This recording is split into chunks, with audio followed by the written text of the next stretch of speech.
Welcome back to the State Farm Analyst Desk. We're joined by TSM's Chime after taking down CLG Chime. First of all, congratulations on the victory. Thank you. But I'll have you know that we prefaced the entire game by talking about this long-standing rivalry between TSM and CLG and how for so many years following the couple of splits that CLG got the better of TSM, it was all about TSM until today. Today, CLG. Today was CLG's day. Today is CLG is definitively considered the better team, and they're favored.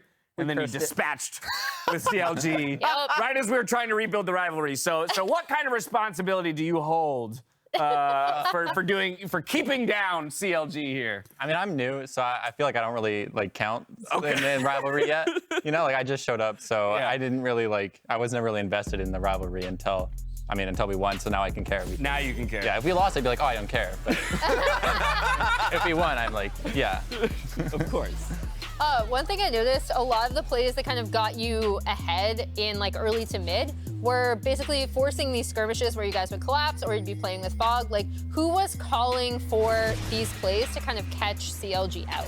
I think it's just collaborative effort because we realized we're not winning around either mid or bot convincingly. So strategies I've had on past teams is you just try and pinch them between rotations, create numbers. And so we were just anyone who could see it, the Dragon, for example, we said, I was like, oh, let's take this last one over, we can pinch them here. And Speaker said, yeah, okay, yeah, go now. And then, yeah. So I think it's just across the board, generally, who has the tools can go. Nice. My question to you is kind of adapting as the game goes, because you're right, bot lane, mid lane for the most part, not very active, though being able to catch LeBlanc as she was trying to dive into the jungler was one thing. So that that was fun. Who is the major caller, because you were kind of hand-holding top lane for a little bit, because Ornn was just smashing the communal. Solo bolo. So did you yourself just okay, I'm gonna go top because it seems like that's the winning matchup for us, or was Solo making the call in that instance? No, he's generally not super vocal. He says when he needs to, but he's usually not calling too many resources. So I just realized that Ornn was running really hard, and they said they did after they dove or zoned Camille off a bunch of waves. So yeah, I just went top and put some wards down because it looked like he was winning. So I was just yeah, do your thing.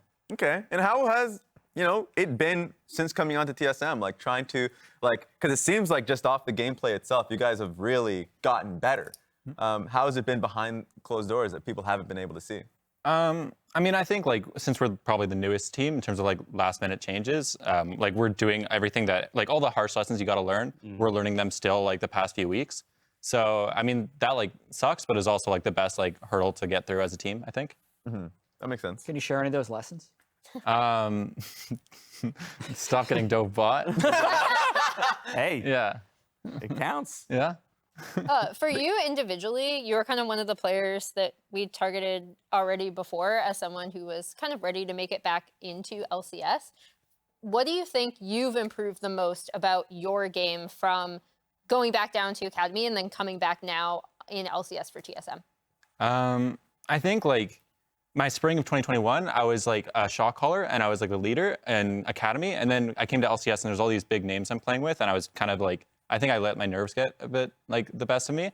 So I was oh, I have Styx, LeTigress, people like that. So I'm okay, I'll just take a back seat. If they want to call it, I'll go in. And a lot of the time I think it was bad for me. So now I know what's good for my champ to make sure I'm always useful in the game. And then I can just be more of a shot caller for what's good for me. I think that's probably the biggest thing I've learned. Very cool. I have a question a little bit more around how you guys are talking about and viewing the split at this point. Obviously, when you were brought in and from memory, you guys were outside of the playoff picture. Now you're actually well within the top 8. And so I'm just kind of curious over the last couple weeks and up till now, how the conversations behind the scenes have evolved from, trying to save a split to now, oh, wait, holy crap, we're taking down teams like CLG and starting to look like we could be, a dark horse or a threat from the lower bracket in the postseason. Yeah. I mean, I think you mean talks around the office or talks in fans? Well, yeah, so when you 5 get together and you're talking with Chawi and you I want to know what the conversations were a couple weeks ago when you first joined around what are our goals? I imagine it was kind of a salvagey, we're just trying to cobble together, this is my imagination. So correct me if and when I am wrong. And then how the conversations are going now, because You mentioned while you're one of the newest rosters to come together, you've been finding wins where, for example, a team like Golden Guardians, who has also made changes, has not been finding those wins.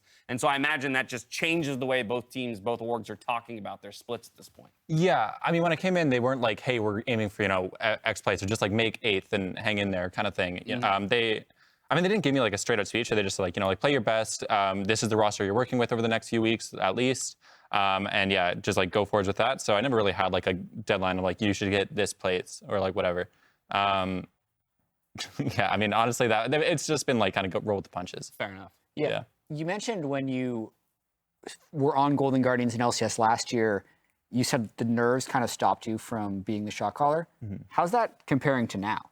Like, are you feeling like you found more of your voice, or are you still under a lot of pressure? No, yeah, I feel like I found my voice. I feel like the broken thing about joining a team that's losing is like you can try new things, right? And not ever, like if I join a winning team, they say just like win, don't do anything bad, just win. And so yeah, I have so much more freedom now, I think, because like we were like a negative win rate team, and now we can do so much more because we have the freedom to do so. How much of a threat do you think you are? There we go. To the rest of the team in the league at this point. I don't know. I think I'd rather teams just underestimate us.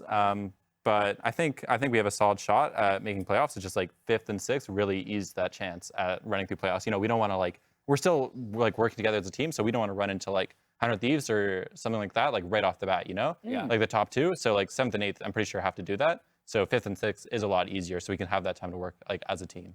And kind of zooming into just, your laner, working with Instinct. How's that been? Because I know at the beginning, I'm pretty sure you're roommates with him as well. Yeah. And so like at the beginning, you guys are working towards the same goal, but now you've kind of been in LCS scrims for a little bit. How has it been evolving with you guys? Yeah, it's been good. I think just like figuring out the meta and watching other regions like together has been really helpful. And then we have like prep before scrims sometimes of like, this is the champs we want to play. This is like how we want to draft around bot and how we want to play around bot. So I think we've like started to find a better identity as a duo. That makes sense. Yeah. Awesome. I have a little something I want to show you. Okay. We're going to pull this up on Are you screen familiar here. with our habanero bet? Yeah, I was going to say, I don't know how closely you've been paying attention, but there's some skin in the game here on the desk for how TSM 0% performs. Oh, All right. we are So good. early in the split, there was a bet made between 3 people on the desk, and it was about picking a team This that is in like will 2. that will make top 5. Okay. Right? And so basically, if any of these teams don't make the top 5, the person whose name above them would have to eat a habanero. So Raz, who picked CLG, is now guaranteed. I gotta zip up my jacket. It's CLG's getting top pretty 5, cold in so here. He's safe. Yeah, There are 2 people in peril. One is MarkZ. He voted for FlyQuest, and Jat had picked So- TSM. You guys have helped the odds, because in order for you to be top 5, you need to win every game, Yeah. and C9 has to lose every game. Okay. And there's a few other things. So, I mean, you scrim against other teams. We got C9 Immortals. I need Immortals to win. Yeah. I'm sure you'd like it too. What are the chances? What are the chances Immortals takes down C9, you think? Immortals taking down C9? Yeah, that's the next game. does It's about have to to play. happen. It's about to play. They've been ramping up, and Right. C9 have been ramping down. So I feel like trajectory-wise, it's probably Trajectory-wise makes sense. Yeah. Boom. It happens. There we go. So you're saying it's like locked up? There's like a 3 Yeah, 1% good to go. chance. Yeah, that 96. All I'm at. Oh, Lordy. Let's see, secure top 8. Lose a game, just mess with him. It's just like, just so I get to see him eat a habanero, I think that makes sense. It works For the both for content. all parties. Yeah. Absolutely. It has been a day of upsets. Absolutely. It really has been a day where we thought everything was kind of all locked up, and you're a part of that problem. My Just bad. No, not at all. You're keeping things interesting, and that's what's important. I'm being told Cloud9 Immortals are basically ready to go. So as we head out to the arena for our final game of the day, Kenvi reflects on the team's growing synergy as they enter Super Week. Check it out. Thank you so much. During our break, that 2 weeks, we're pretty thankful about that. I learned more about my teammates. I observe what they want to do, adjust myself to play around that. And when we got into more synergies, I think we got better as a team and we can compete with top teams. But he ain't gonna get much except a nice golden tombstone. Revenge looks for more. Blaber stunned up into the wall, and IMT. My experience in stage in the first of my split is I was pretty nervous mostly, not make mistake. But I compare now is to I mostly like I don't have nerves anymore and I'm comfortably to play more and not scared of anything. You're gonna go for it. What is it? The best gank start. path is the ones your opponents can't expect. Instinct! A little more damage will do it, and it's first blood to Immortal. Hello again, we're here for the final game of the day. Don't worry, LCS fans, it is Super Week, if you didn't hear Mr. Zimmerman. It is? It is, I know. We're gonna That's be why I'm here on Friday? Yeah, that's why you're here on Friday. Oh my Hopefully God. that's why you're here on Friday too. Welcome, happy to have you. Last game of the day, C9 and IMT. Big stakes. Yes, that's what happens in week 8 of Super Week before playoffs. Well, I just mean also with what they're talking about the pepper bet. Oh, There's a lot true! like, every end of the regular season, to your point, there's a lot going on for playoffs that matters. But now there's a lot of other bets going on. Yeah, we put the lives of the mouths at least of our analysts on the line as well. Yeah, I mean the Love most that important for us. thing is that You don't need help Jet in it. has. Oh, I don't, if I have, You don't it's care? fine. Yeah, You just want I'll you go need down to- with him, but I he has see. to lose. So I respect that. he was saying he needs C9 to lose every game. Good luck, buddy. That also helps my not eating it. So I Sure. think we're very anti-C9 broadcast right now. I am now heavily invested in Cloud9 winning. You're at least always a one of Cloud9 these homer days. anyways, though. You don't need any extra motivation. Well, we'll see. IMT, I mean, they have had heartbreaking losses throughout this split, but still alive, still with a chance here to make playoffs. Nothing is determined just yet. Obviously, as wins and losses happen, we will narrow that down pretty swiftly throughout the weekend. They are also one of the few teams that has a 0-2 against some of the other teams in that bottom 4 situation. They're 0-2 against not good. Golden Guardians, who are fortunately the lowest in wins. But if they do end up tied with them in some way and it's going to have a playoff implication, then that's a tough situation. There's also a high chance of 3-way ties. You know, like anything can happen from here. But basically, the lesson is the same as always. Try to win Immortals. Yep. And of course for Cloud9, not the season they have wanted. Obviously, we've talked a lot about their slow start, but I think at this point, Cloud9 just, the whole roster, even the intended one, is taking longer than expected to get together. Yeah, definitely the case. Kenvi grabbing the Poppy. It's been talked a lot about like Kenvi's a carry jungler, but he's been playing a lot of more tank-oriented things. This is going to be his most played now. 4 games on Poppy this split. But as you heard in that saw about him learning over the course of the season, there was a period of time where him on things like Trundle and Poppy looked like, why are you doing this? And recently, he has been much better about working with his lanes and trying to set up plays and stuff. So it is nice to see his game and all of Immortals kind of evolving over the course of the split. All right, quickly checking back in. Poppy, as you mentioned, Sivir snapped up over Cloud9 as a result. Olaf, Yumi, Gwen, Seraphine, Callista, Azir. Azir is kind of a fun band there. Not wanting to give that one over to PowerOfEvil makes sense. He's pretty good on the champion. Respecting the potential of his carry on that. The Lulu Sivir lane, no surprise, Lulu was banned in the last game. You saw it, one of the strongest supported champions currently in the meta. Yay. I actually like Lulu, man. Yeah? What was it? I forget which game it was. Game 2 or game 3. The AD carry got Lulu ulted. It was just massive. It was a Sivir like sprinting down the lane. It looked incredible. Ooh, like this though. Have seen this actually pretty commonly against Sivir specifically. So there is going to be Draven, I believe, once again for lost. I think this is his second game in this split. Yes, it is. He had one last week, which was maligned by the community quite a bit, but it was not really his fault. There was a lack of playing around the Draven. And he actually got really far ahead. He was a full item ahead of his opponent. And then he had to take 2 resets within a minute and a half of each other. He got zoned off the turret because the resources were sent elsewhere. He was not able to exert his pressure, and then kind of team fights did not go their way. No one really played around him. And I hope this is a lesson learned from them to say, okay, Lost has actually been playing a lot more aggressive this season. He got a lead on the Draven. We can exploit people if they try and take one of the scaling ones, like we were referencing before, the 2 ideas in bot lane right now, and we can actually punish it if we play around him. And that's what I really want to see. If he gets one of those shutdowns for a big cash-in, like actually playing around him from then on. C9 though seem to be settling into more of the scaling half of the spectrum. Trundle picked up there for Blaber. There's Fiora, banned away by Cloud9, not wanting to give revenge any of those potential top lane carriers. He has been both frequently going to them and quite successful. Even in IMT losses, he has looked pretty good. I would say actually very good individually on this team. So obviously Fudge wanting to, you know, hedge a little bit of that, even though he has counterpick. It's interesting because Revenge has been, I think, somewhat hit or miss. The games where he pops off, he really pops off, like the Aatrox performance. In that same game that I was referencing with the Draven, he was playing Yone. Kind of got messed up by Hoon on Ornn a little bit in the mid to later portions of the game. The laning phase was fine. And I think Fudge is someone who's actually been struggling quite a bit. He's, in the last 3 weeks, down in the bottom of the barrel in terms of gold difference and CSD. He does take a lot of matchups that can be a little bit difficult early on.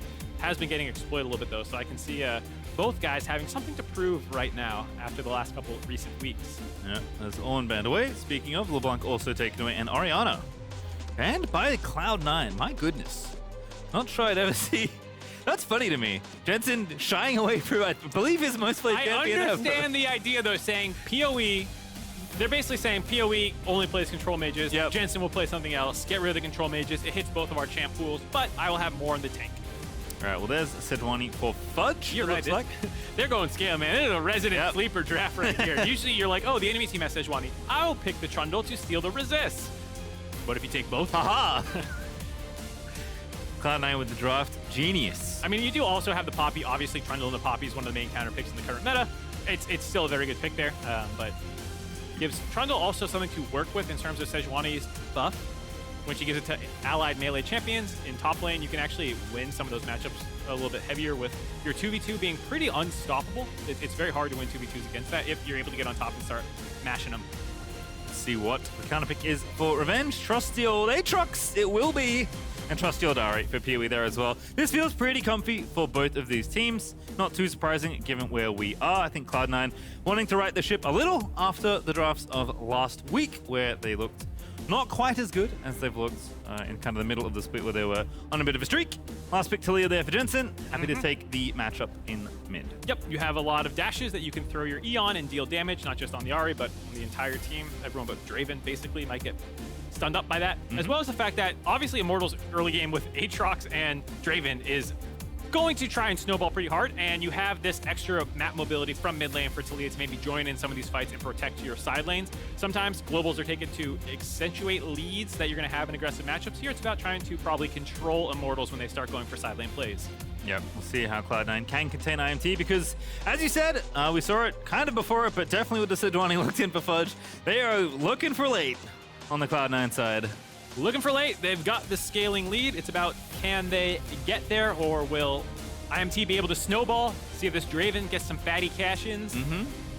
Start picking up some early items. And as to your point as well, curious to see how IMT want to play around this Draven. Certainly a pick you do want to enable Draven's whole thing, both I guess lore-wise and gameplay-wise, is that he is greedy and wants to get ahead and stay ahead. He's also a showboat. He is a big showboat. And there's no better way to show off than with gold. Lots and lots of gold. It's true. It's especially nice when it flies out of your enemies when you kill them with your axes. So it's all tying together. Yeah. Everyone likes showing off on Instagram. Nothing like a flying axe for gold. Making it rain. It's very good at the Instagram axe. engagements. Of course, the other side, the dangerous side of showboating. Some Cloud9 chance in the arena right now. I gotta say, the C9 has been an interesting team to discover. Hold on, you got your hand out? I do, because we do have some words from IMT Lost. Let's see what he had to say. For us, you know, no one wants their season to end in August. Like, I think immediately having your season end so early and then watching all the teams play for weeks, if not months, going forward feels really bad as a competitor. You're just sitting there watching them, you know, play on a stage and play a game they love. I think it really sucks to step back and watch that. So that's so important for us because we want to play for our playoff spot and a chance to play, just in general, competitive. So I think it's really important we play well. Counter argument. Yes.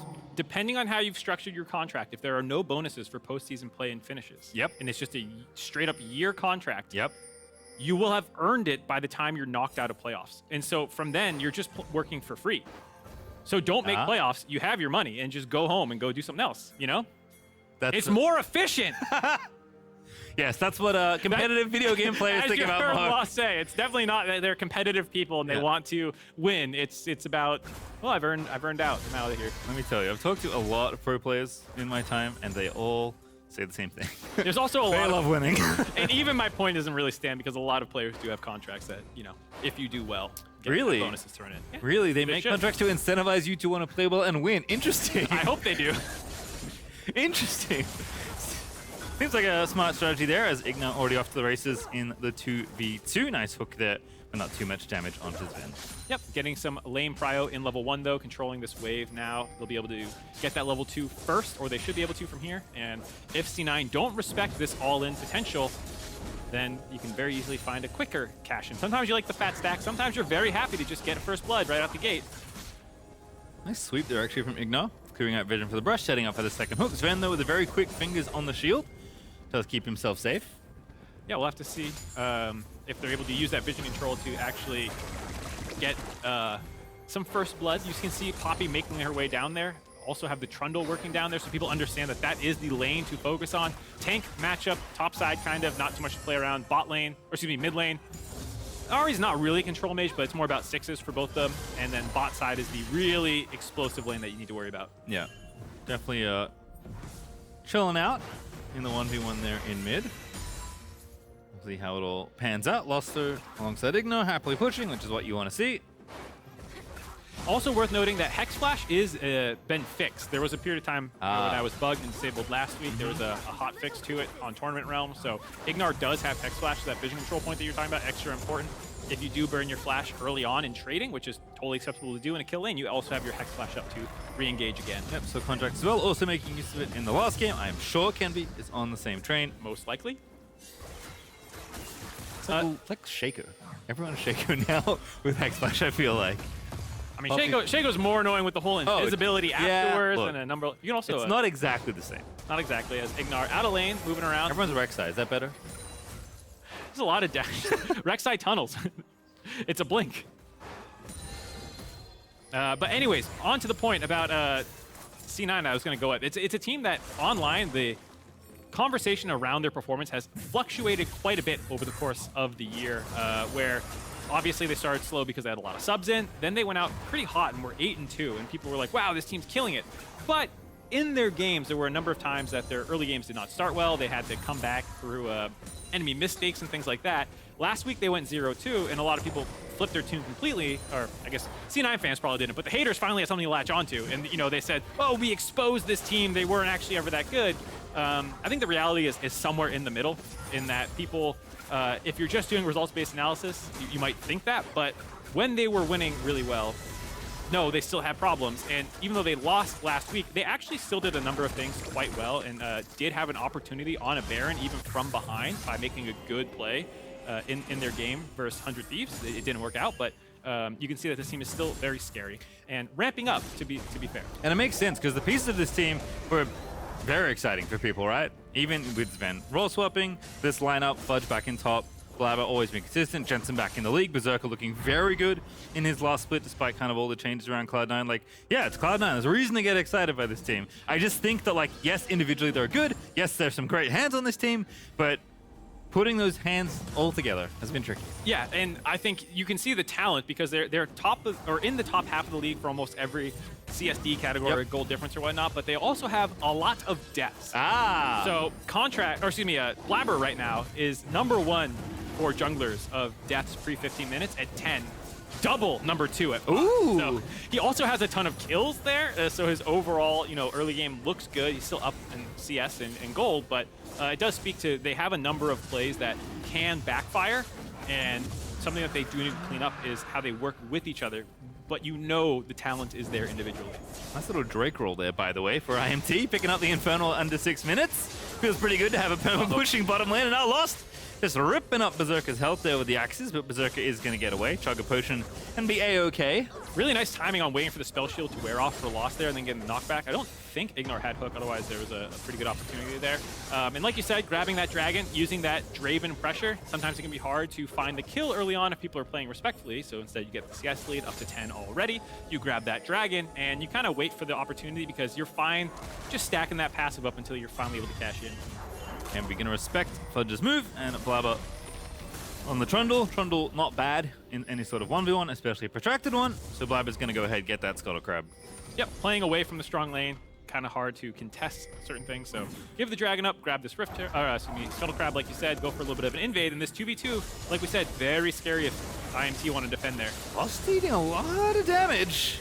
But feeling some confidence here. Looks like he'll be okay, but maybe gonna have to back away. Jensen roaming up here though, can be in trouble. Knocked off the wall though. Jensen gets grounded by the Poppy W, but Revenge is low, not dead yet. His PowerOfEvil moving on in. Cleanse is popped, and Jensen now has to get out of there because Revenge is gonna pop the cone and get himself out to safety, but Kenvi still fighting with the shield. He has a little bit of range, and it's a bit of a mess here, to be honest, in the top half of the rift, but everyone's walking away slowly. Yeah, there's a lot of rushes they have to ward. Not able to find any of the critical abilities there. It felt like if Revenge could have landed one of those knockups, maybe PoE can go flying back in. A little footwork there by both teams. Neither one finds the kill though. Still first blood on the table on the back end of that. Kind of surprising given that was 6 champions in a very small zone. But everyone walks away safely. First blood's still available. If you gave me a screenshot of that fight, I for sure would think someone was dead at the end of it, but somehow everyone gets out A-okay. All right, well, Jensen's gonna reset.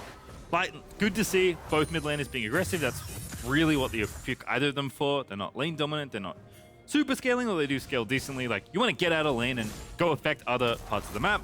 Team up with your jungler. Obviously, Jensen has a bit of an easier time roaming around with the wall. But PoE right on his heels there as Cloud9 were looking to make that play. And IMT at the end of it all are going to go ahead, take Revenge's pressure, take PoE's reset, and waltz on over to this first Rift Herald. Yeah, not the ideal start to the game so far for Immortals, but not really under the gun quite yet. They grab the first dragon. They're getting the Rift Herald basically on spawn. Their CS leads dropped for a second here because they're prioritizing the objectives, but you can see Lost a little bit up, about a wave up, and Revenge, after he catches this, should be up a little bit of CS as well. So gold lead pretty close. Yep, not too bad.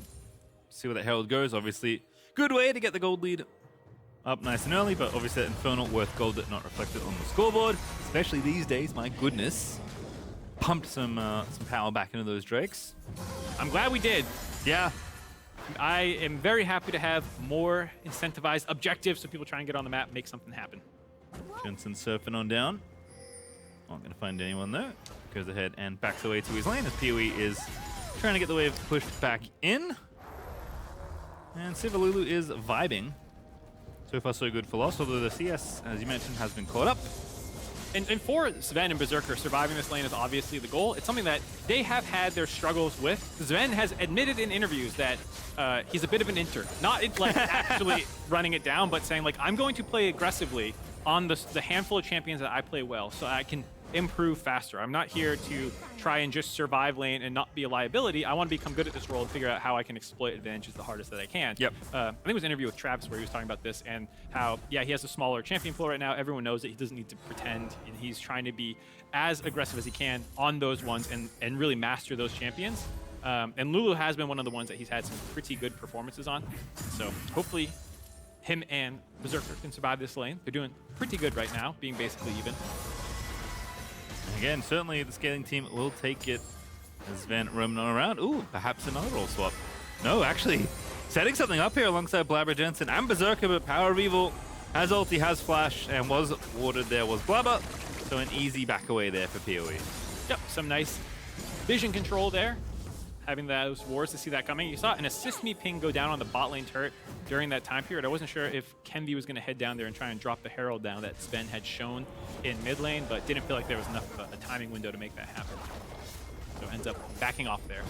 Flick goes away, but unfortunately Lost not around to grab it. Took the reset instead. So big wave stack, but Berserker's going to scoop up all that farm. Should be all right there as the second dragon is spawning. Teams do want to be ready in position, especially IMT, if they can get the stacks rolling early, but C9 are in position to contest. Fudge already down here. Ooh, no auto reset to get that ward. Drop the pink ward instead. Finding a path in. You can see Fudge sneaking down there. There's question mark pings by IMT, but they haven't actually seen Fudge yet. They've sniffed it out, but they aren't sure where he is exactly. There's the Herald drop mid again. IMT trying to get some counterplay as Jensen is busy dealing with this wave. IMT have made their way in. They're sweeping out the vision, but Cloud9 are sticking on this dragon. Jensen has the wall. It's going to pop it. IgNar's going to be trapped. Oh no, right in front of Cloud9 as Jensen's going to grab first blood. Beautiful wall by Jensen there to cut him off right as he hooks in. No one could follow up on that engage. Easy first blood. Charge does go down mid lane for some plate money, but otherwise, C9 has grabbed control of the situation. Yeah, and that should be the dragon as well, unless Lost has an E, really the only skill he can use, unless he wants to pop the ulti, but decides against it, goes ahead, gives the dragon over to Cloud9, and Blaber will slay it for the side.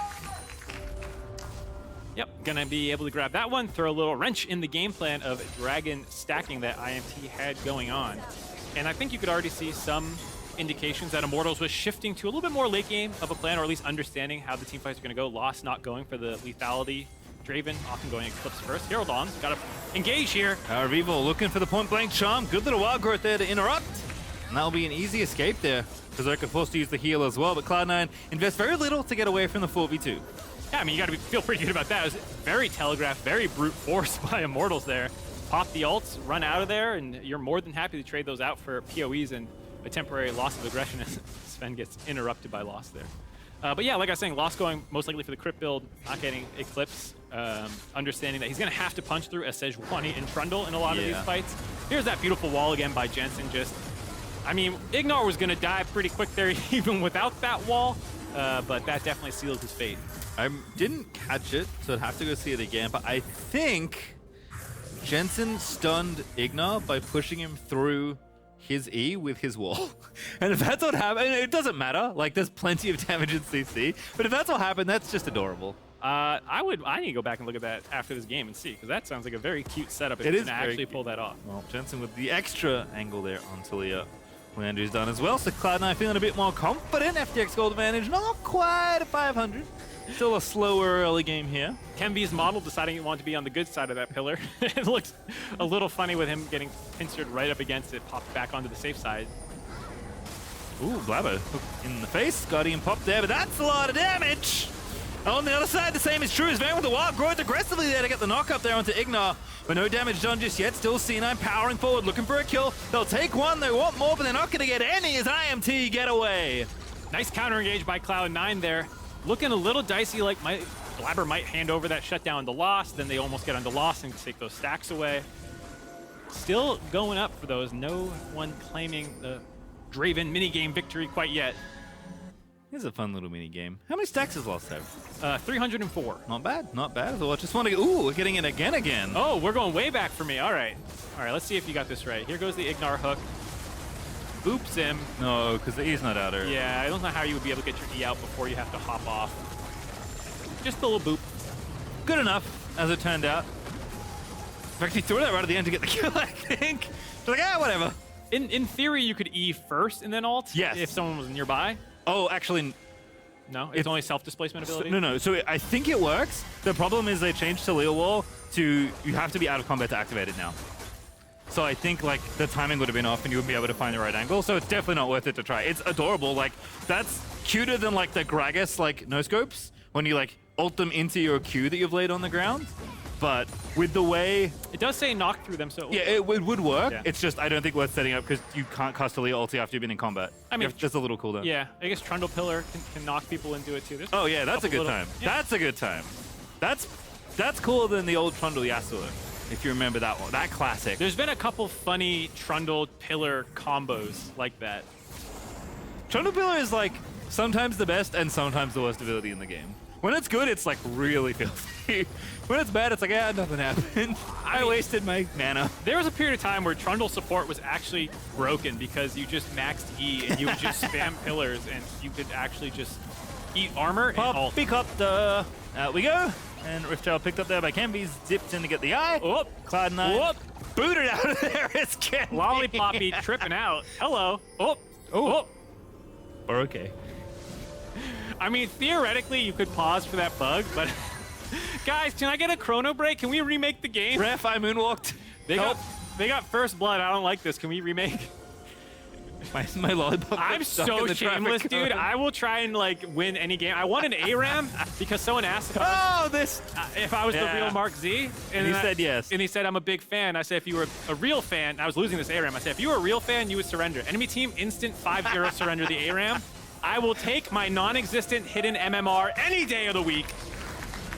If you're out there listening, do not do that for MarkZ. Nice ball here for Jensen. Blaber looking to get the play happen on IgNar again. Evaporated once more. This time it's Blaber that claims the kill, but that's 2 for 2 on Taliyah walls, killing IgNar. IgNar's Not greatest literally. enemy, a wall. I mean, it's not. It's contributing.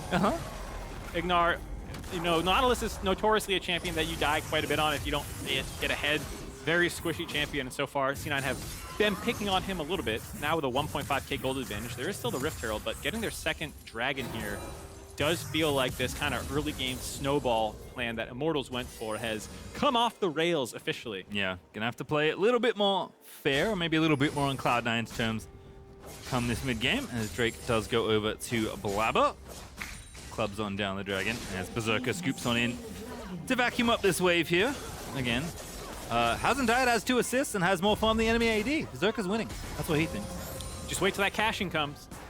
That's how you get back That's in the gold true. lead. Right now, there's a 400 gold lead for Sivir, but just imagine there's this big pile of gold that Draven has, but just can't access yet. It's like locked away. He just needs that one cash in. We'll see if he gets the cash in. Almost 400 stacked now. Going to get right there as he takes out this wave.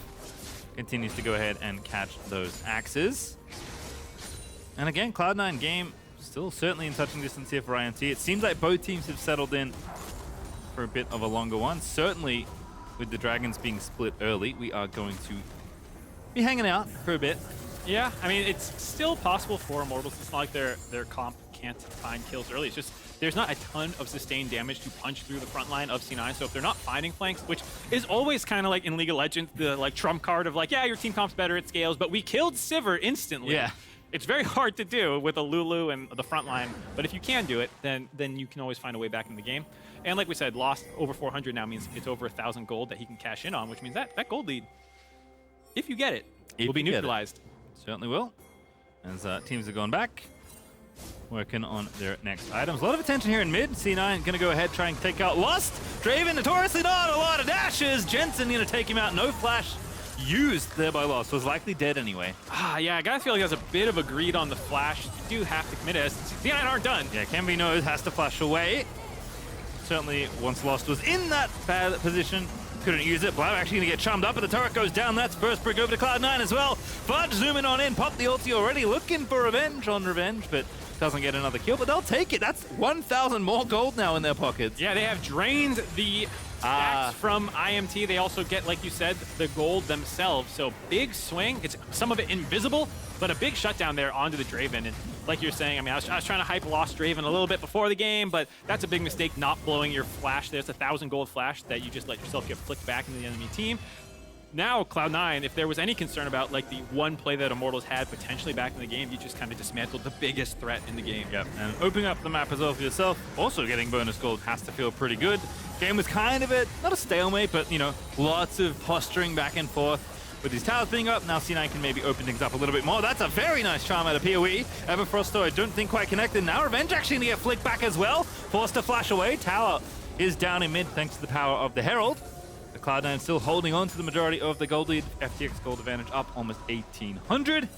Playing for Drakes and feeling pretty good. Jensen on top of the world right now there. Yeah, in the gold Jensen's graph. actually been killing it for a little bit now. He was #1 in kills and assists at 15, I believe, and had only died 3 times in the last 3 weeks pre-15. He's been very good about, while the team around him, there's been a lot of bloodshed. We were talking about Blaber dying a lot in the early game and some of the times the bot lane themselves.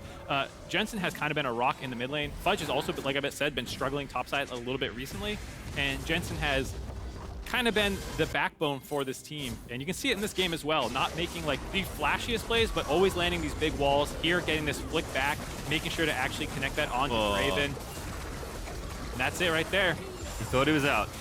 He was wrong, but he thought he was out. Had heal flash, could have popped either one potentially to get out. Not the case. Blaber in, I was going to say trouble, but I think it's actually IMT that are in trouble. Wow, growth Trundle ulti, the man's unkillable. Kick him out of there. Bouncer Kenvi pops him out of the club, but Jensen moves on in. Aggressive flash, finds himself on a killing spree. Jensen hooked up. Damage is there for Revenge, and that will go down to Kenvi, but Jensen gets away with a double for that. Revenge now likely can't get away from the rest of Cloud9. And Zven on the Lulu with 10% mana is shepherding Berserker in, who's flashing on through. Berserker one last order is going to do it. And that's a Bud Light ace for Cloud9.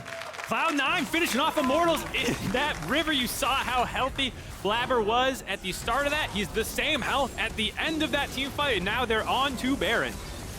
Cloud9 with a very explosive sequence there. Gonna bust themselves up all the way up to very far ahead and goals to watch this one again. I was like, Blaber, what are you doing? He's like, don't worry, I had a plan. I don't need an exit strategy. Yep, has Lulu in the back pocket, has his ult running, becomes very tanky, and you can see how strong the front to back is for Cloud9 here. They had, someone needed to go over to make sure that they didn't disengage that fight. Jensen does find that first kill, gives his body up, but it allows Berserker, Zven, and Fudge to kind of corral the rest of them in. PoE tries to finish off Zven. Zven's throwing the taunt saying, you guys can't kill a Lulu 1v2? Oh, here's my boy Berserker, by the way, and shows up, grabs those 2 kills. Uses the heal, more than worth it there to get the ace there for Berserker, gets himself an extra kill and a bunch of extra gold to boot. Now we've got ourselves a Red Bull Baron and a whole host of damage done by Cloud9 to that team fight up 5k as Revenge caught between the pillar and the enemy team. Zven gonna go ahead and collect one. Nice easy kill there collected right on Dragon. Gonna pick this one up. Still have the Baron for 2 minutes as well. Fudge, maybe, he's fine. Now, whenever I think someone in Cloud9's in trouble, I'm going to go ahead and check if Zven has ulti, and if he does, I assume everyone's alive. Most likely the case. In fact, IMT might be the ones back in trouble. Fudge no ulti, but still pursuing Jensen, trying to make it happen. The Chime is very nicely placed by PoE, and Jensen's got nothing else. Yeah, I think he angled that wall just a little too tightly, so when he hopped off, he couldn't actually walk through and keep chasing. Either they needed to go a little bit further or angle it a little bit further up. Either way, not a big deal. They get the Dragon. They have that kill. They have the pressure. Going down the bot side while Fudge is just being a nuisance for the last minute, just walking at people. Yeah, space has been created. Oh, goodness. Where there's no Lulu in the area. Revenge is also zooming on up, so Fudge is in some trouble. No flash. There's the Draven ulti! Revenge gonna go ahead, collect the kill. There they go. They got him. Fudge, you can only be so annoying before Immortals has too much of your stuff. They go in there. Find that 1 kill. It is a bit of a delay with the Baron still on for a minute and a half. Would have been better to just take a synced recall, reset back up, maybe try and take an inhibitor, but I think C9 are playing with their food a little bit here. Oh, IgNar is just trapped. That's such a nice setup. Blaber, he's putting up the pills, and Jensen keeps on knocking him down. Yeah, Blaber having a really good game, being in the right place, right time, using these pillars, using his ultimate to bait these fights, knowing how tanky he is. Immortals now 7,500 gold down. Looking a little scary. Blue buff for Zven, blue buff for Jensen. Nice little donation there, keeps control of the area. Blaber and Zven continuing to roam through together, have been very effective as a pairing in the front line of these fights as Cloud9 are just mopping up gold away from IMT. Now 8k ahead with still 30 seconds left on the round. And don't forget the Cloud Soul to play for in 3.5 minutes. Yeah, staying ahead of FlyQuest here. This is a big win for them in terms of playoff seeding. It's still a very tight race. I think, if I'm not mistaken, it is 8-8 for FlyQuest. This would put them at 9-7 to stay 1 step ahead. Also means I might be eating a habanero. Cloud9 are feeling good, heading into playoffs, trying to grab some momentum. Immortals feeling the pain of it, though. All right, well, another tower goes down, almost up to 10k ahead, but we'll take the recalls. Oh, using the very end of the Baron buff to get the empowered recall. Also, 2 people didn't do it, but it's fine. They have other things to Some do. people also are just running up top lane right now. Jensen doesn't need it. He's surfing away. Kenvi is vibing. Kenvi's heated. He's coming for him. Zven's like, goodbye. Big emote game out of Zven. I mean, it makes sense. He's, you know, man's got hands. He's a long-time AD carry player. He's got the APM. You know, he needs to find extra things to do on the enchanters. Enchanters are relatively low APM compared to AD carries. Relative to most AD carries. So here's something. I hear a lot of the times where people are taking Taliyah, you can sometimes, the casters often say, like, oh, it's really good to get set up with Taliyah, you need to do this, this, or that, whatever. Yep. That's only true for junglers. Yes. They don't have mechanics. Most jungle champions, cough Poppy Trundle, are a little easier to pilot than, say, Taliyah. Yeah, and I think so. I see a lot of mid laners take Taliyah with not a ton of setup and find the flicks still. Yep. Like, Decoy had an insane game without much setup, you know. Jensen, for the most part, has done these unset up. I mean, a Trundle slow, I guess, but not like guaranteed lockdown CC. It's only true. It makes sense, too, for ganks to have lockdown CC to set it up, but if the junglers were just better, they wouldn't have that problem. And to Blaber's credit, he's been very good this game with the pillars, and there's another one lost! Caught completely in the wall and the cone, so he's going to have to go ahead and flash away. This time commits it and does not get punished. But Cloud9 knocking on the door of your inhibs as IMT are surfing on over to Fudge. Everfrost pops, Revenge is there, Charm is good, Blaber is here, and Zven goes wee! Oh, everyone goes wee! Pompeon kicks him out of there! A lot of people went wee. It was a funny little fight there, as might not be done yet. Revenge finally getting out of there. The Fudge, you could see the play in his head where he's like, I'm going to bait them in. My team's going to collapse. This is going to be sick. Throws his ultimate right down the middle of Immortals' team, stuns no one.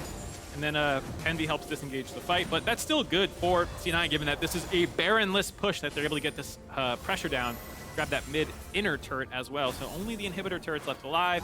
Soul Point spawning in 45 seconds in time to get this recall off. You now have all that vision already set up in the bot side jungle. You can see there pretty much every path to the dragon warded out from where they were just pressuring. So kind of checking their boxes before they reset. Yep, was under a minute till the dragon when they left the area. Now about 30 seconds away is Cloud9 doing their diligence with their vision. Blaber is skating away again. Revenge is trapped, has to flash. Like I said, Trundle peel up pretty damn good in a lot of cases. Sometimes not great, but when it's good, it's real good. And Blaber's been on point so far on Trundle. 1-0-7, a respectable Trundle game scoreline. This is what you want to see.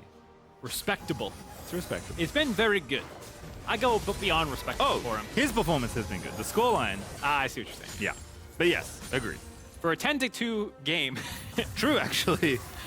There's not much more you could hope for. Only Jensen is tied. Actually, no. A lot of people are tied in terms of kill score. Everyone but Fudge participating. Immortals not even contesting the soul point. Nothing to do. That's one of those games where you can assume it's over if you're not contesting soul point. It is Cloud Soul. You can say it's not that important. Whoa! The least hyped House of the Dragon. I liked it, actually. I hope they use that in a future cut. I feel like it's often... Hold on, here's a Baron. If you're not in and out, I'm going to be mad. Here comes the Poppycopter! Only kicks out the non-jungler, and Blaber is just going to vibe! Oh no! Oh no! Kenvi got the Baron!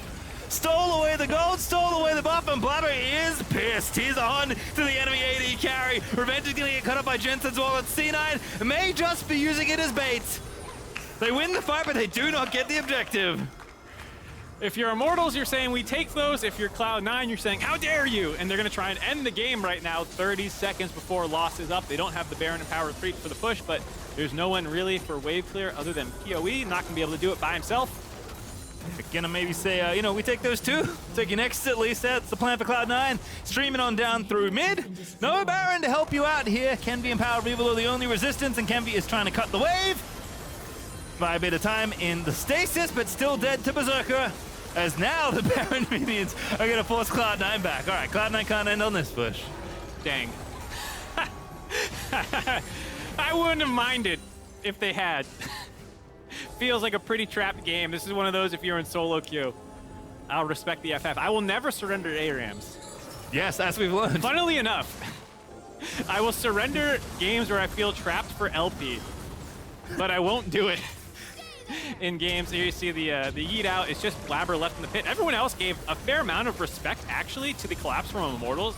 So it ends up a bit of a 1v1, and the Draven is actually throwing in damage as well. So actually slightly in favor of Kenvi, given that his team had damage coming in as well after C9 peeled very far off the Baron. Didn't want to get caught out by Nautilus and Ahri. You know, theoretically, the right play, it's more important not to get ace than to lose the Baron. Yep. But I don't think they were going to get ace.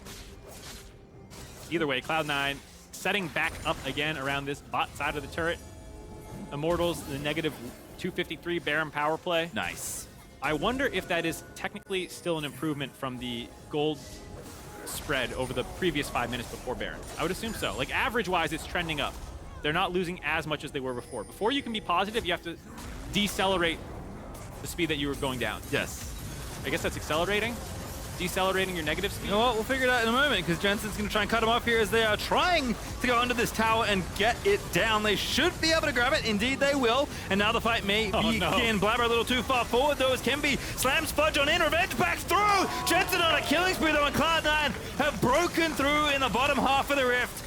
This time, even though there's 30 seconds left on Baron, they will take the game away from Immortals. Jensen with the triple flick after locking the team in there. Sivir's dream, seeing a bunch of people stuck together with your boomerang blade and ricochets, getting everyone low. They find the kills, they find the win.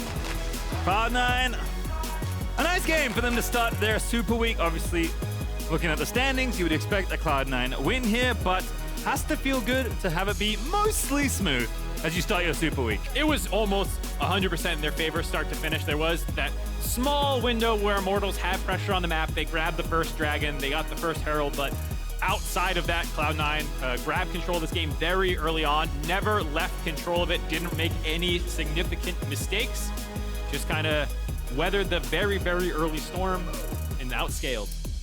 Now, when assessing our options for player of the game, Jensen, okay. you're gonna pitch Blaber. I was gonna pitch because I was gonna posit the question: is it the setup pillars, or is it the person that has to click the buttons on Taliyah? I think there were enough plays by Jensen not set up. He's also That's true. That's he's also 8-1 and 8 and big number good. Big number, better. Me like big number. He also, that wall was obviously not Blaber's. The one he set up back to get the He first has some very blood. good walls as well. Alright. I think he did a very good job in this game. It wasn't going to take a lot. I am convinced. Yeah. I know you want to give it to Trundles and junglers, but I more just want to highlight how good Blaber's pillars were, but I do agree. I think Jensen had the most impact on the game for Cloud9. Not that it was a particularly bumpy ride for them in any case. no, I think this was just a good bounce back game from them after dropping last week, going 0-2. You know, there were some mistakes in the early game. Blaber's Wukong was leaving a little bit to be desired. Here he comes back on Trundle and just kind of controls the whole game. It was just one of these things where it just felt like there was never a moment where they were sweating it all over this game. Yep, and I think you can tell, like, with the way they picked, pretty safe draft, wanting to scale, having a lot of solid picks, right? Nothing that's going to require too much attention, nothing that's going to need gank assist to really get going. Fudge is playing Sejuani. He's playing respectfully against the Aatrox instead of just running and trying to get every 1v1. I mean, this is the kind of game I think we expect from Cloud9, especially this late in the season. They know how critical these wins are. Yeah, I think they're very happy to try and claw and stay above FlyQuest in the standings. Third place team right now is Team Liquid, and so if you get the choice between trying to fight Team Liquid or CLG, should they stay fourth or whatnot, you know, there is probably a preference for a lot of teams in the league to avoid Team Liquid early on. So for Cloud9, very important win. Certainly is. I see there's people on stage. I don't know if they're ready yet, though. I see them. They're looking at me. They're giving me waves and thumbs up. They waved. Are you ready? The prompter's not scrolling, but they look ready. I don't know. I guess there's other people who have jobs that might need to wait to be ready, like the entire control room. I don't know. Yeah. Who knows? You know what, Mark? They're ready now. Because we're going to be catching up with Blaber and LeTigress in our Verizon post-game interview. Welcome to the Verizon post-game interview. You feeling ready, Blaber? I'm ready. Yeah, you ready? I'm ready. I think we're ready for this. How ready were you feeling coming into Super Week, the last 3 games of the regular season? Feeling pretty good about Super Week and going forward into playoffs next week, I believe. So I think it's next week at least. So I think our practice this week was pretty good. A bit sloppy, but I'm glad we were able to win today. Well, on that note, though, feeling like your practice was pretty good coming into this week, how would you say it compares to going into other weeks? Is it on par with how you're normally feeling in terms of team confidence, or has it wavered? Not really. I don't think Super Week was any different than, I would say, another week for us of practice. I do think that in general, when it comes closer to playoffs and Worlds, teams start to try a little bit harder, as in they start picking tanks in the top lane. So that's generally what changes, I would say. Yeah, that's something that you definitely have to anticipate when going against these teams in this last stretch of the regular season. Cloud9, interesting position to be in. Obviously, we talked a lot about having to come through once you got the roster together and kind of picking up from there. But what pressure does it apply to you and the team kind of being in this middle portion of the pack, still looking at playoffs, but also scrapping your way there? Yeah, I definitely don't think we're like one of the best teams in the league right now. I think we are, like, we can be for sure, and I think we do decently well versus them in practice at least. But I think our stage matches haven't been so good, and we are probably going to ramp up going to playoffs. So I'm still really excited for it. In terms of that ramp up, you do have 2 more teams coming up. You have TSM tomorrow and EG on Sunday. What do you think it will take for C9 to be able to compete and take a game off of EG? I think we're just going to play our game, draft the way that we normally do. I think that EG are definitely the best team in the league. They're looking strong, but I think they are looking weaker than they have been, I would say, at the beginning of the split and in the middle of the split. So I think we got a good chance of beating them. Definitely looking forward to that matchup. It's going to be a good one. Blaber, congrats on the dub. Thanks for the interview. I'm glad you're ready for it. Thank you. We're always ready on the stage here. That is the end of our LCS day for our first day of Super Week. Lots to come. Let's go ahead and close it out on the State Farm Analyst desk. Wait. We're not ready. Oh, no! Oh, damn. Okay, I guess we have to do it.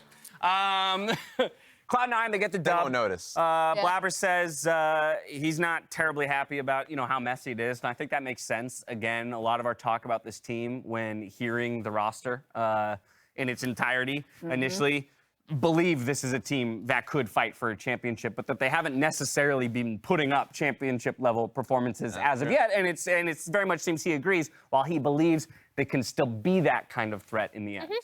Yeah, you often forget about, literally what happened last split. Evil Geniuses ended up winning a championship when the regular season was uninspiring and they had to be in a tiebreaker to actually get a higher ranking. They would have been in the lower bracket. So it just depends on what you do from here on out for Cloud9. So it was all off camera, so nobody saw it. But I love it. Anyway, I pointed at Jad pointed back. It's not that funny. What is this? The only reason I explained it because the other week the- our producers got mad at us that sometimes we laugh and then we don't explain why we laugh, and so I'm just fulfilling the feedback that we got. They're just saying they're disappointed. He's just disappointed. Just disappointed. And I never want to disappoint Big G. I also know Big G's got possible dinner plans, possible dinner with the boys. Dinner with the boys. Question mark? We'll see if we can get him out on time. The reason I pointed at Jat was because top of the day, we talked about how much Super Week can change. And to Raz's point, when we think about EG was not even a top 4 team at the beginning of Super Week. Yeah, EG was 7-8 going into last Super Week in the spring split. C9 was 8-7, so very clearly they are not out of it, and I think Blaber has the right attitude. Exactly that. I mean, no team's position is set in stone, though, as we kick off our last weekend of the regular season. Already, we've seen FlyQuest and 100 Thieves win streak, and Super Week is just getting started. Order your favorite meals from Grubhub, and don't miss a second of the action with 50% off your order with code HALFOFFLCS through August 14th. Raz is putting that one to use tomorrow morning for coffee. I can guarantee you that. Today's delivering the win, though, came courtesy of Jojo Pyun for EG. What do we call this one, Raz? Grubhub dub. Because he takes half the team with him. That's it. That was it. Watch this moment. Because he sniffs the order, and he delivers them all. Scoobity whoop. But you just you went for the full. I was just expecting the scoopty whoop. I'm starting to think they shouldn't provide us copy anymore. We should just, like Raz, just you deliver the Grubhub dubs from now on. I kind of want that take. I like that responsibility. I like that. Great, you Maybe can have too much responsibility. You guys will instantly regret it. Oh, Lordy. Okay, speaking of things we brought up earlier in the show, Jad, it wasn't just that Super Week thing. We also talked a little bit about some fun facts around a Blaze Olive. Oh, the black belt. Fun fact, Blaze Olive was a black belt in Taekwondo at 8 years old. And here's the proof we asked for, courtesy of Mama Ablolive. I appreciate this. That's so The question wasn't whether or not he had a black belt. Is how legitimate is it? Legitimate, like what does a black belt mean? Well, let me ask you this. Could a black belt do this? I'm ready. I'm ready. That was my subtle cue for the change. Bam! This is 8-year-old Ablolive beating me in a fight. beating beating Jad up. Bam! That's a giant 8-year-old. And that's 7 feet tall. It's making a lot of sense why he's black belt now, isn't it? That's a giant I was just going to make concussion. the point. He had a trophy the size of himself. True. So he clearly won. He won something. Yeah. He did. I'm going to talk to him more about this. I need more. I appreciate I that need to comeback. explore the Ablolive Taekwondo saga a bit more. But I'm glad that we have proof now. True. Thank you. At that. So thank you very much for providing that, Mama. There's got to be some type of black belt standard. I feel like it's very I mean, you have to pass a test. You had to take a test. Because I got tweets that were like, yeah, I had a black belt when I was 9. I'm like, what does it mean? Now, let me ask you though. Yeah, I mean, I don't know. And I'm not a part of the martial arts world, so I'm not going to pretend to be able to explain how it happens. But I know that there are standards and tests that you have to take and things like that. My question now becomes, Jack, after seeing what we just saw, do you still think you could beat him in a fight? When he's 8. And when he's the 8-year-old version, yes. The martial arts community, remember this. Remember what he just said. I just want to know what the standard is. I want to know how many black belts are going to come to Chicago finals now. When you're 8, he's questioning your black belt. He's questioning. He's not just questioning a Blaze Olive's black belt. He's questioning all 8-year-old black belts are now called into question. Stuck with it until now. What color would his belt be? Like still black? Black. I never pegged Jad as such anti-8-year-old. Yeah. But now I know. Crazy. Okay. He's challenging 8-year-olds around the world. Remember that too. Moving on. Let's talk about our player of the games from today.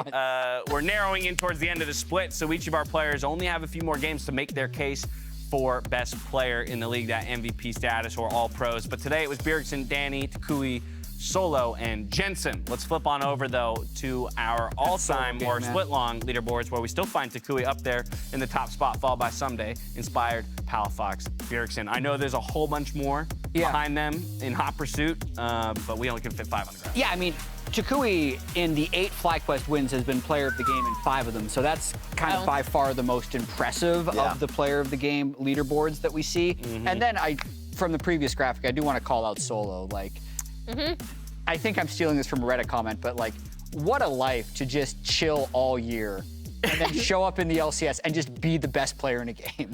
Well, and I had asked you while we were watching the game, and we don't have a definitive answer on this, but I was like, is Solo the best player? At the time, I was like, that's never played a full split on a team. And you corrected me, he has played 1 or 2 full splits. But this guy has an incredibly impressive record, I think, for a mercenary. For the fact that the teams never seem to be built around him, that he is having to come in and slot in, not have others slot in around him. Yeah, I think he's always incredibly smart about the game, and so like, and he's completely fine being put in any situation you throw him into. When he was on the successful FlyQuest roster, I forget what there was a specific stat was just comical of like having 0 like jungle proximity. Yeah, 0.0%. Yeah, it was just like, the jungle doesn't come here, but I'm on my own and I'm doing a damn good job. Like, he is just that player, so it's nice to see that. I can't wait for the carry opportunity for him because he's doing it on Ornn. Solo Bolo's on Ornn. There it is. It's a scary man. A reminder that FTX is hosting the Nexus Stars tournament this August with hundreds of limited edition and in-game items, a gaming PC, and $10,000 in cash up for grabs. The open qualifier kicks off on August 27th and 28th, with the finals taking place on September 3rd and 4th. You can learn more at nerdstreet.com and check out ftx.us. That's going to bring us to the standings, though, with only 2 days of play left. Here's where the teams fall. It's Evil Geniuses up top the table, back in first place, as 100 Thieves had fallen earlier today. It's Team Liquid there in the 3rd spot, CLG in 4th, 5th goes to Cloud9, and 6th for FlyQuest. TSM and Golden Guardians rounding the playoff picture out in 7th and 8th before we get to Immortals Progressive and Dignitas sitting on just the outside. So, interestingly, we actually sit with no ties in our playoff picture. True. At the end of today. Well, yeah. In our playoff picture, no ties at the moment. That's all I'm saying. We went from having a few ties at the top of the day to no longer. Wow. Crazy. It's wild. Oh, is 8th the tie? Well, it is. Yes, it was, my bad. but you were thinking so 9-10. confident. I thought you were like, You should have stopped me way sooner. You I was let me say about that- to, and you were like, say that no, twice. in the playoff picture. You let me You're say like, that twice. all Big right. G had to stop me. I was trying to. I can always count on you, Also- Big G. I can always count Oh on my you. God. I love you too. Jat now has to eat a pepper. Jay, you gotta eat a pepper. I will have to. It's confirmed. Oh, C9 won, Lordy, so how you TSM feeling? can't finish top 5. How you feeling? I feel okay. I'm definitely going to go eat something spicy tonight. Tonight. Yeah. I Is need that to a good Start treating idea? your I stomach. think so. He's trying to not Are you feel his not- tongue now. Are you not doing damage to parts of your so- body that are going to take more damage later? Like, I'm thinking maybe. I need not to do a little bit of play. research, but I think you can kill your spice receptors by over-spicing them. You're trying Wait, to really? kill your spice receptors? Yeah. You may as well what just if- take a lighter what if to you your just tongue then, eat, sir. like, I mean, what? A whole bunch of like Tonight Sichuan is- peppercorns and like cloves. You know what I mean? Like just numbing spices. Okay. I'm going to do some research. You know, this is the person you should listen to. when it Personal comes to spice. research. So whatever she says. My spice tolerance is so high that people should check. I've served food that people have not been able to eat. No, never. I take it all back. Then. I have been able So to don't- eat it. don't trust any of Yeah, us. don't. Yeah. Go don't your own trust way. me. We'll see how it works. That for science. There it Go is. ahead and eat That's a bunch one of man spices and stuff down. leading up for science. That's one man One more down. to go. I'm looking at Mark now, is somewhere he in out here? there. Yeah, We're waiting until Mark's bet succeeds or fails To before. pay it off. Yeah. That's a good Yep. note. That's a good note because we'd like to pay him off together if possible. all I'm saying, kind of looked like he was sweating. He had to take his jacket off, so he's already pretty hot and bothered by the fact that he is going to lose this bet. True fact. True fact. All right, let's take a look at the schedule because there's some stuff that needs to happen if Mark is ultimately going to join Jat in that bet. But tomorrow's schedule. Get in gives there, us IMT! And CLG to kick things off by Golden Guardians versus Team Liquid Honda. Smack dab middle of the day, it's going to be Cloud9 versus TSM, FlyQuest versus Immortals Progressive, and EG versus Dignitas to close things out. So 100 Thieves CLG was already going to be a banger, but especially after what happened today, where they're both coming off losses. And then C9 TSM, also very interesting with TSM coming off of a win. Absolutely agree. The upsets potential of the number 2 seed no longer being safe. Like that's the most important playoff seed for a top 16 is getting the first round bye in the playoffs. And 100 Thieves put themselves in jeopardy because they play COG tomorrow and then TL on Sunday. So it's not free for them throughout the rest of the Super Week. Yeah, that second seed, and then we heard Chime earlier on the desk talking about for them, it's trying to escape maybe 7th, 8th, right? Even get to the point where you're not having to play a top seed right away. That's so important because we talked about the 5th place isn't possible, but 6th still should be. So, and that's massive for not being able to escape getting eliminated after just one match. Absolutely. And the grind's important because I remember last year, was it? There was always like that scrim rumor of like, oh, this team may be starting at the lower bracket, but they're pretty confident if certain things happen and they get that best of 5 matchup, then they can continue on. So it's just about like the work that you put in from here on out. It's about the form you're in when you enter playoffs, right? Yep. I mean, while the 18 games matter for getting there, those 18 games are irrelevant once you do get there. Yeah. So we'll see soon enough. A reminder that tomorrow is Pool Party Saturday with contracts joining the analyst desk. We'll have a special pool party, tailgate, including a dunk tank, the Immortals Progressive Boba truck. We're going to have Poro Beach balls and plenty more. So don't miss it. I didn't plan it. I don't know. You know? You were not ready to say I don't know what to expect. I'm just going to be there and enjoy it with all of you. So make I sure want to get dunked. It's a pool party. tune in tomorrow. Well, you got to go talk to I did. I Okay, offered. great. Emily's going to get dunked. I want to get dunked. Hopefully. Who knows? Actually, We'll I see. shouldn't guarantee anything because like I just said, I didn't plan it and I don't I'm know. ready to get dunked Taking too. back that guarantee. That's going to do it from us. Now, on behalf of myself, the Cash, and the Look, it entire even has broadcast his crew, thank you so name much for on it. watching. We'll see you tomorrow for more There it Super is. Week I couldn't and see Pool Party that in Saturday. Until then, small- stay healthy, stay safe, be good to each other, Oh, Red and good night. That was one of the closest we've had yet. Oh, that was way too That far. was one of the farthest we've had yet. Close up on. Yeah, I mean, it's Render unto me what is mine! Let's go! oh my God, the pop-off. Used to make those big Maybe he's got plays. his Ahri. Comes up, he gets the stun, he butt twisted! That is why you do it! You pull him back! And now we might just die anyway. Oh my God, that was beautiful, Santorin, let's go! Danny gets jumped on, follow-up from Ole. They're not able to kill him in time. And now, the firing line, That's Golden 3. Guardians. Danny is looking for all 5 again! Yeah, look here. I see that. Go. Point. We go. Take your time. We got this. Turn the root. Slow. Can we kill him? We got him. Johnson, I just buff you. Okay, keep pushing mid. Here's Johnson. He got him. FBI's gone. The carries are gone. 100 Thieves are gone. And FlyQuest, they found the window and kicked that mother in. Triple kill back over to Johnson. Closer dies. GG FlyQuest. Taking a little bit too much damage. They're going on in for it. They're diving on through. Instinct though taking out Dokla. And TSM have just stood and delivered at the Baron. They'll take the kill. They'll take the buff. TSM riding on to victory. And Zven on the Lulu with 10% mana is shepherding Berserker in, who's flashing on through. Berserker one last order is going to do it.